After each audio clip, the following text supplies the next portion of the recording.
Hello guys, हम लोग आ चुके हैं हमारे नए मेंटरशिप टेस्ट के साथ में, जो कि दृष्टि मेंटरशिप प्रोग्राम फाउंडेशन 2026 का टेस्ट है।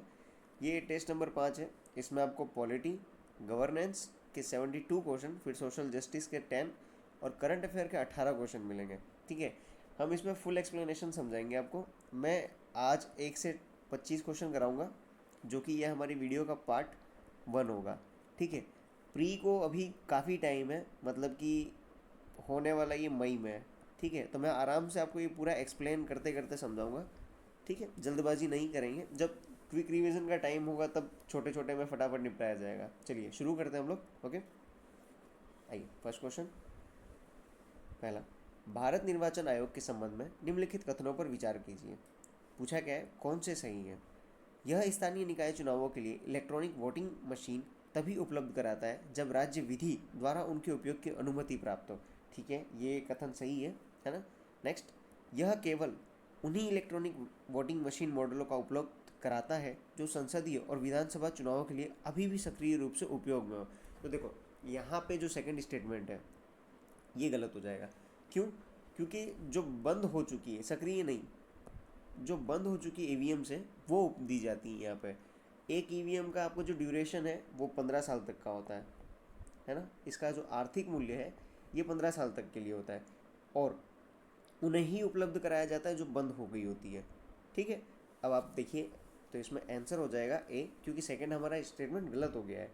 तो अब आपको मैं बता देता हूँ। पहले तो देखिए, सबसे पहले ईवीएम का यूज़ 1982 केरला के इलेक्शन में यूज़ किया गया था। ठीक है, नेक्स्ट, वीवीपैट,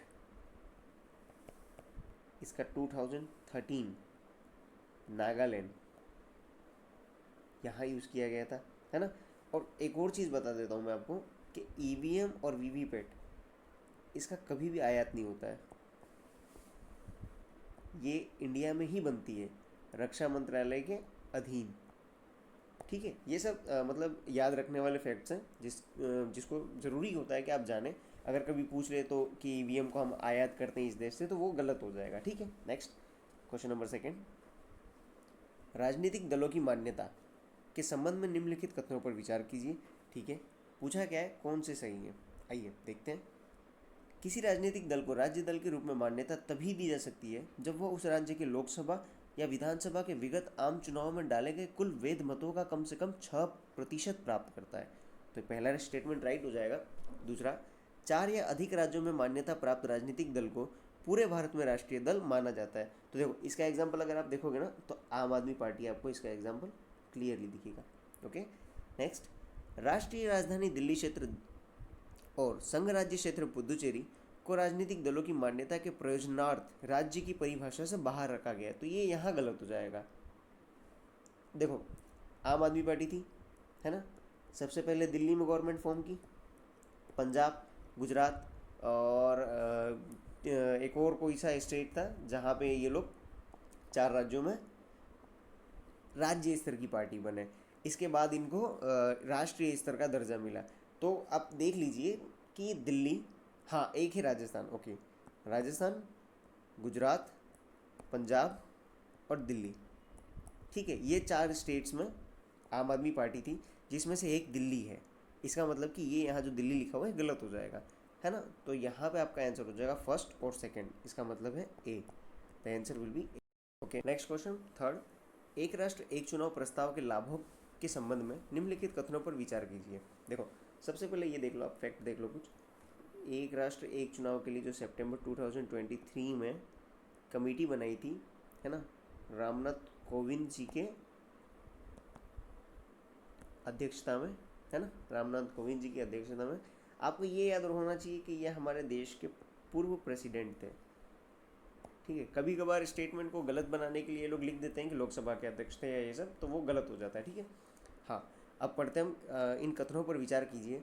यह जनशक्ति उपकरण और सुरक्षा संसाधनों का अनुकूलतम उपयोग कर चुनाव संबंधी व्यय को कम करने में सहायक है। राइट है ये। इससे बेहतर राजकोषीय प्रबंधन के माध्यम से निवेश के लिए अनुकूल वातावरण के निर्माण द्वारा आर्थिक विकास को समर्थन मिलता है। ठीक है, इससे बार बार होने वाले चुनावों से संबंधित प्रशासनिक व्यवधानों में कमी आने के साथ निरंतर और निर्बाध शासन सुनिश्चित होता है। ठीक है, देखिए तीनों स्टेटमेंट राइट है। आप इनको आइडियोलॉजिकली भी सोचेंगे ना तो भी ये तीनों आपको सही ही लगेंगे, आप मतलब कॉमन सेंस से करेंगे तो भी ये हो जाएगा। ओके नेक्स्ट, निम्नलिखित में से कौन लोक प्रतिनिधित्व अधिनियम 1950 के प्रावधानों में शामिल है? तो एक चीज़ याद रखना, 1950 का जो एक्ट था ना, ये बना था कि चुनाव कैसे कराए जाए, है ना, चुनाव कैसे कराए जाए, ये इसके ऊपर बना था। देखिए पहला क्या क्या है, लोकसभा और राज्य विधानसभा में सीटों का आवंटन, बिल्कुल। निर्वाचन क्षेत्रों का परिसीमन, ठीक है। मतदाता सूची तैयार करना, ये सब देखो मैं जितने भी अंडरलाइन कर रहा हूँ ये सब चुनाव कैसे कराया जाए उसमें आ रहा है ना। संसद और राज्य विधान मंडलों की सदस्यता के लिए अर्हता और निर्भरता है, देखो ये नहीं है।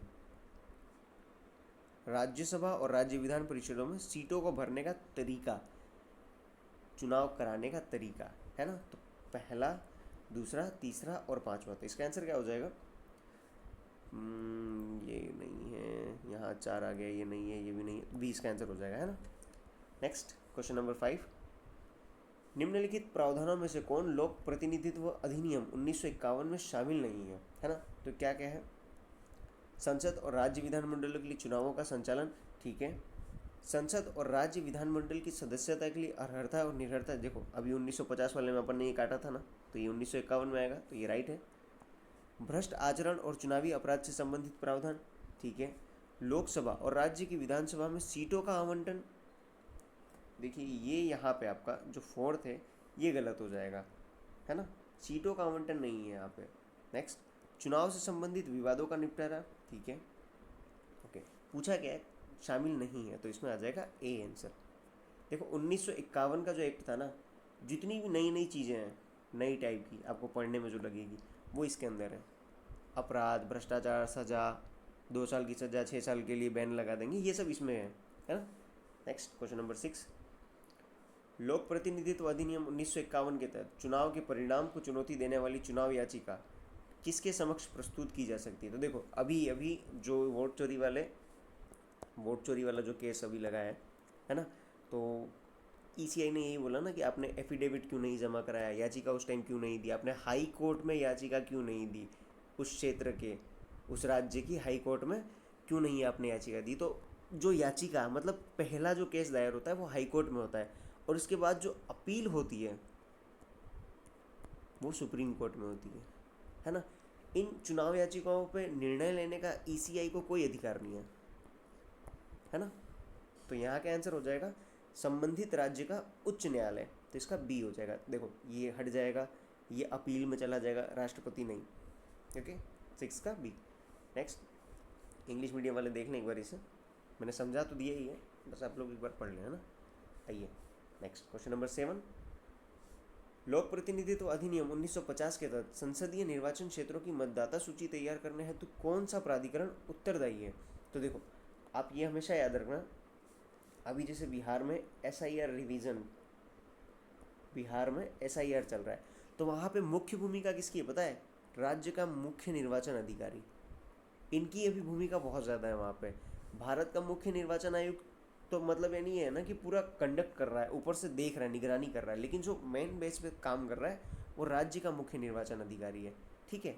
नेक्स्ट, देखो मैं आपको एक चीज़ बताना चाहूँगा, कभी भी ऐसे क्वेश्चनों को सोल्व करो ना, करंट अफेयर के एग्जाम्पल्स देखना, कहीं ना कहीं ये जो क्वेश्चन आते हैं अभी अभी कुछ ना कुछ घटना हुई होती है, और बहुत होता है कि न्यूज़ में होती है वो चीज़ें, और वो आपके सामने आ जाएगा, है ना। तो एग्जाम्पल्स से करने की कोशिश करो इन क्वेश्चनों को, ठीक है। नेक्स्ट, निम्नलिखित में से किन परियोजनाओं का कार्यान्वयन राष्ट्रीय ई गवर्नेंस प्रभाग द्वारा होता है? देखो सबसे पहले मैं आपको बता देता हूँ, जो ई गवर्नेंस प्रभाग था ना, इसकी स्थापना ही 2009 में की है, ठीक है, इसकी स्थापना 2009 में की गई थी।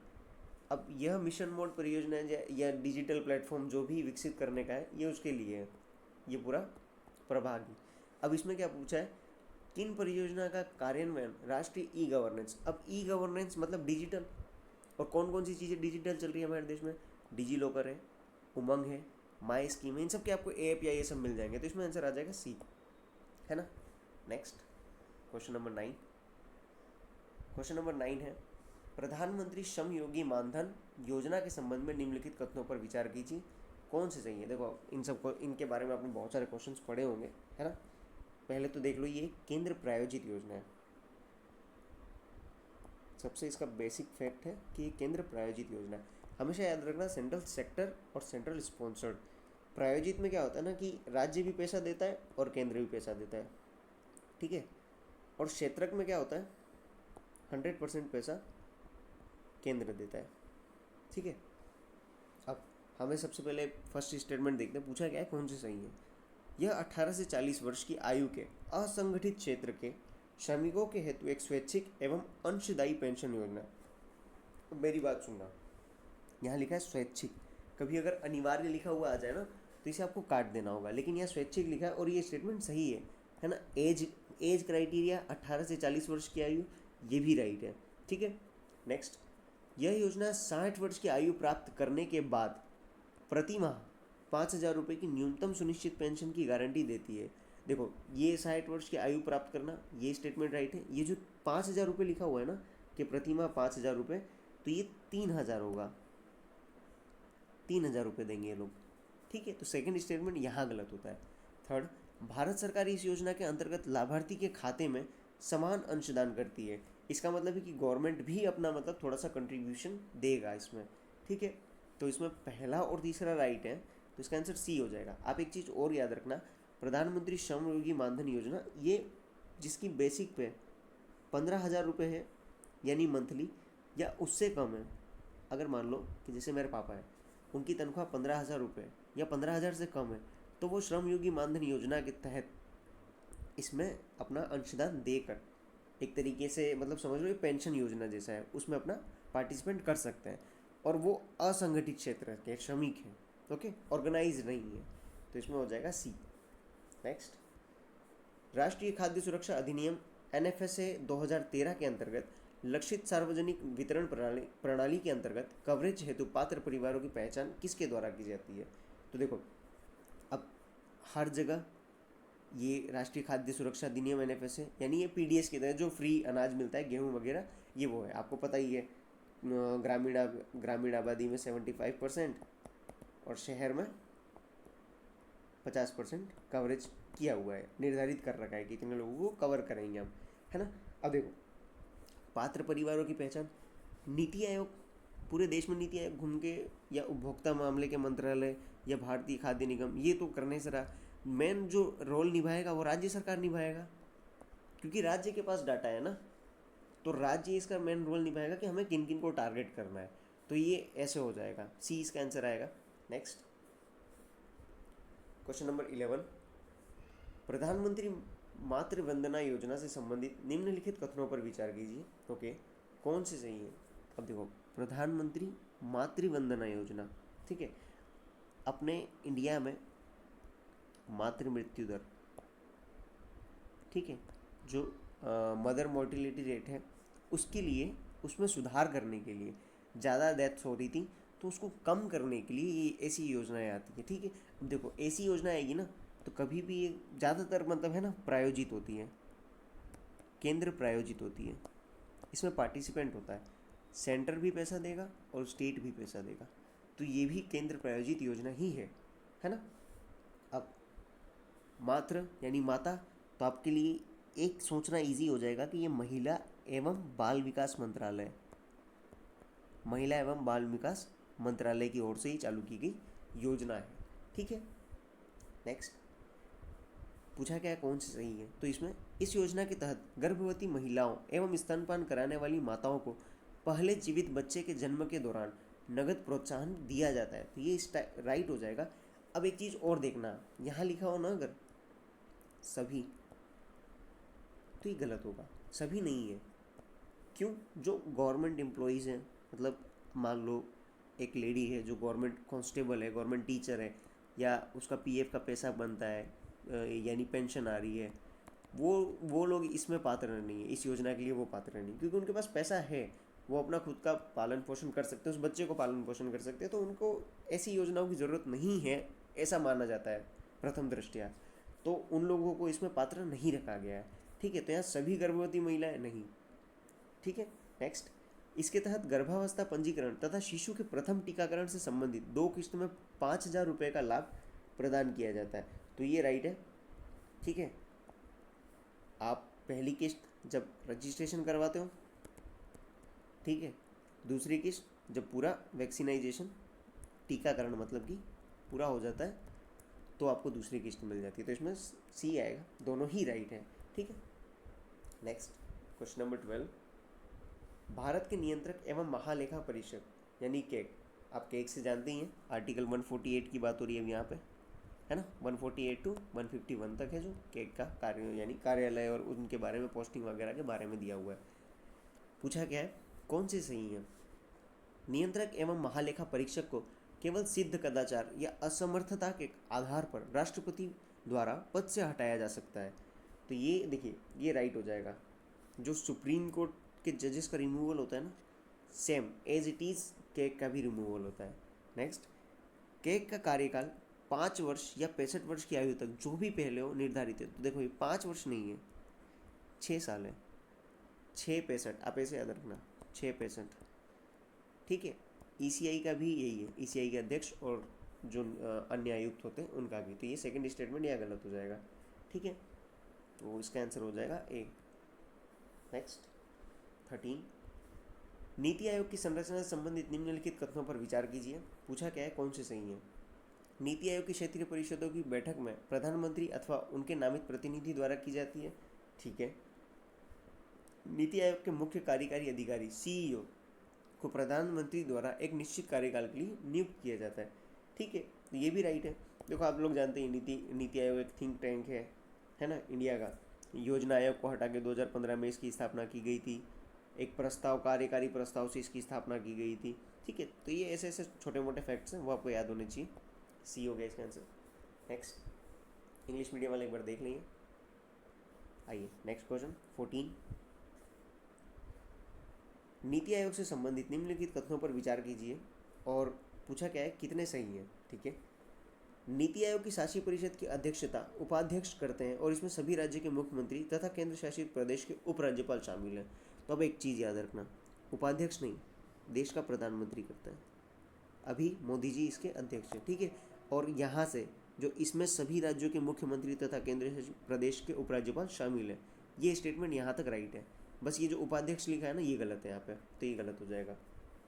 क्षेत्रीय परिषदों का गठन 2 या अधिक राज्यों अथवा उनके केंद्र शासित प्रदेशों को प्रभावित करने वाले विशिष्ट मुद्दों के समाधान हेतु किया जाता है, ठीक है। क्षेत्रीय परिषदें जो हैं वो स्टेट राज्यों के संबंध के लिए बनाई जाती है, ठीक है।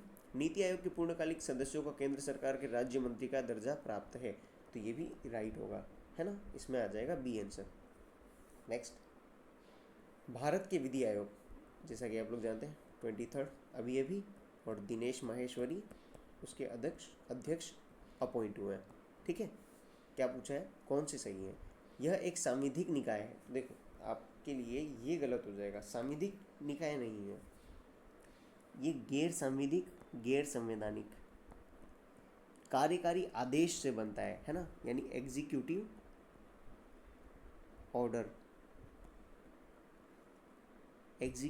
से इसकी स्थापना होती है। और यहाँ लिखा है ना, जिसे राष्ट्रपति द्वारा प्रत्येक 5 वर्ष में तो राष्ट्रपति द्वारा नहीं, ये भी गलत है यहाँ पे, कार्यपालिका एग्जीक्यूटिव, ठीक है। और दूसरा 5 वर्ष में पुनर्गठित, कोई टाइमलाइन नहीं दिया हुआ है, कोई टाइम फिक्स नहीं है इसके लिए, ठीक है। तो पहला गलत हो जाएगा।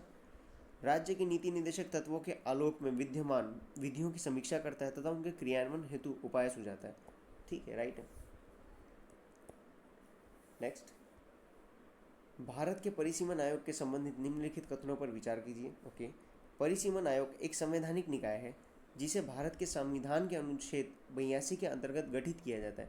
तो देखो परिसीमन आयोग जो है ना, ये एक आदेश या मतलब एक्ट पारित होता है ना, उससे इसकी मतलब इसके गठन किया जाता है। तो ये एक तरीके से सांविधिक है, संवैधानिक नहीं है। ओके, तो ये संवैधानिक निकाय है, ये गलत है। आप पता ही संसद में एक एक्ट पारित होता है, इसके बाद इसका गठन होता है।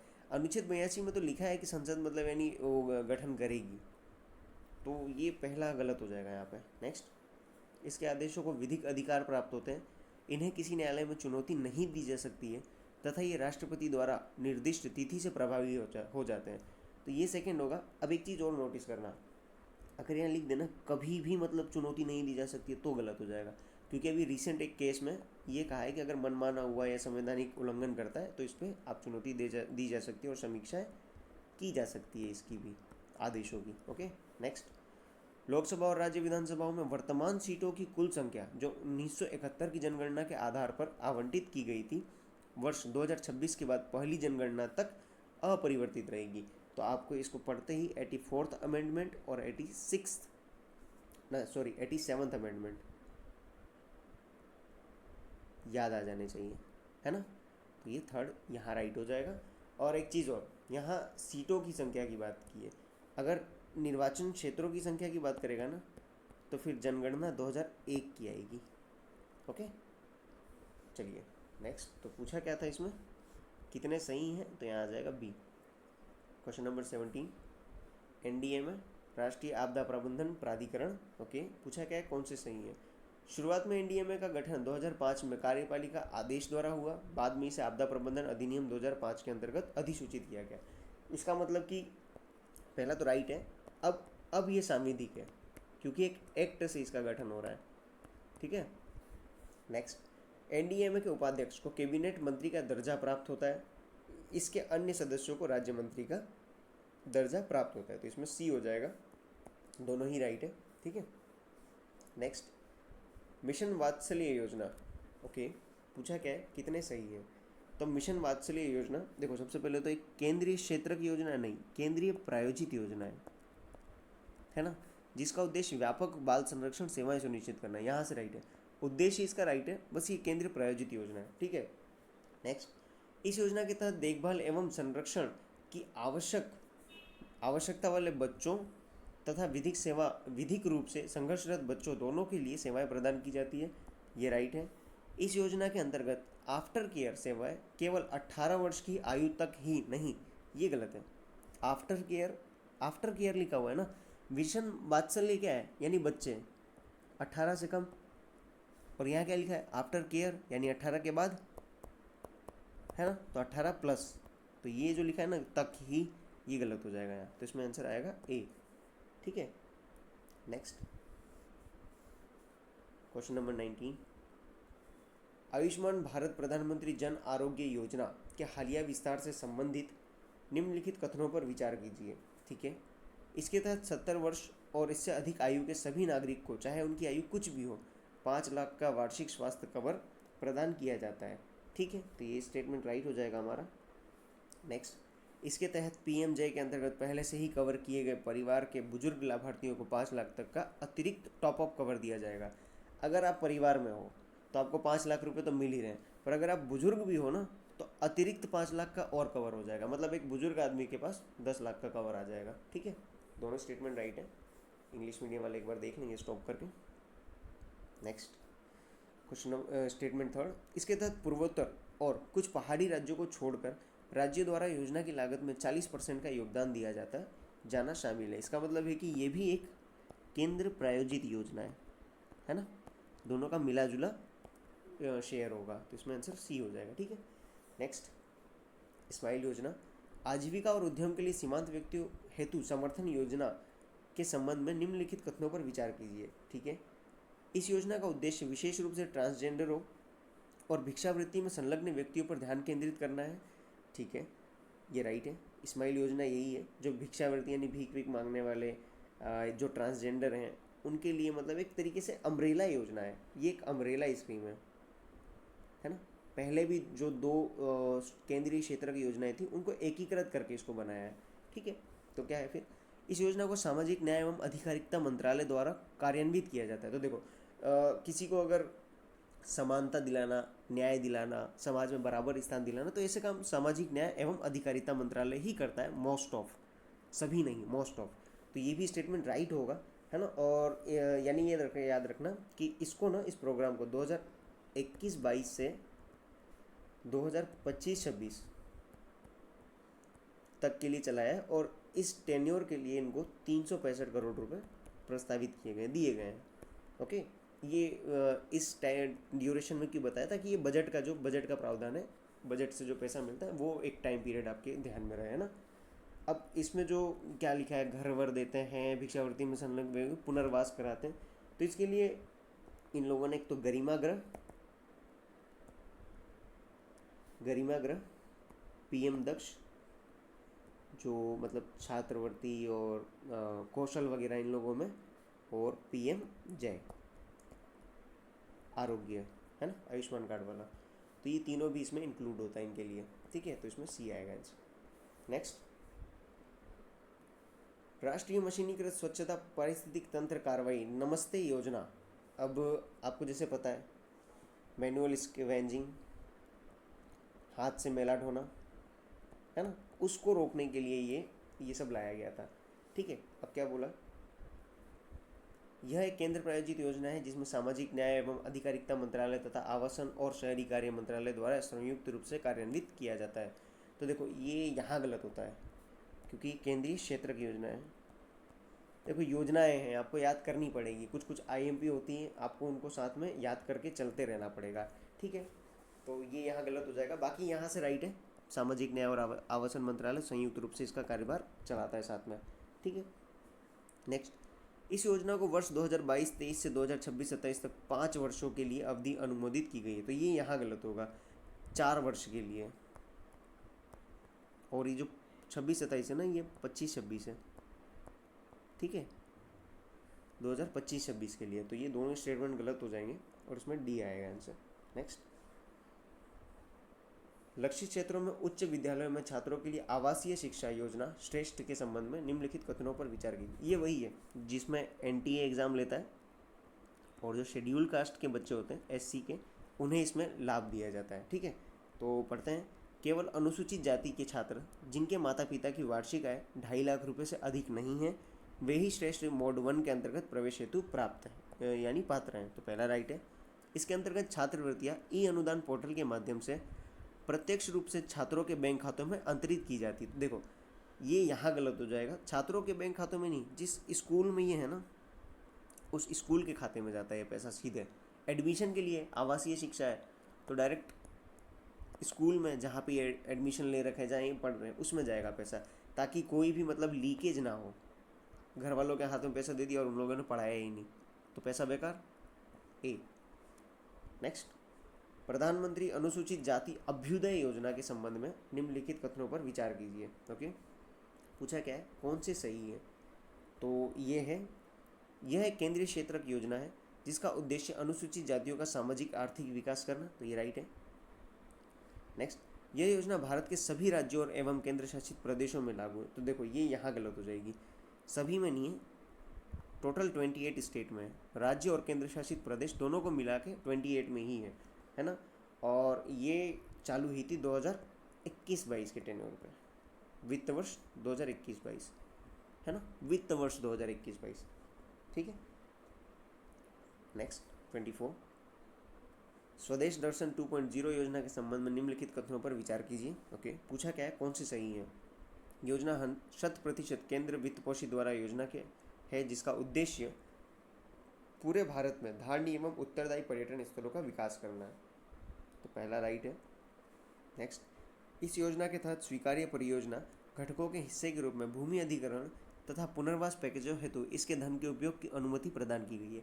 देखो जो गैर स्वीकार्य है ना उसमें धन की ये अनुमति प्रदान की, धन के उपयोग की, तो यहाँ गैर आएगा, गैर स्वीकार्य परियोजना है, तो सेकंड यहाँ गलत हो जाएगा। एक चीज़ और, स्वदेश दर्शन 2.0 योजना, दर्शन यानी पर्यटन, घूमना फिरना, तो मिनिस्ट्री भी पर्यटन मिनिस्ट्री, और 100% केंद्र और वित्त पोषित मतलब केंद्रीय क्षेत्र की योजना। ओके, तो इसमें आंसर हो जाएगा ए। नेक्स्ट, इंग्लिश मीडियम वाले एक बार देख लें इसे रोक के।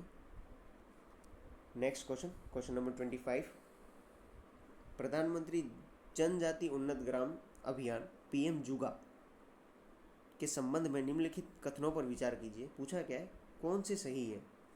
ठीक है, इसके तहत जनजातीय बाहुल गांव शामिल है, ठीक है, राइट है।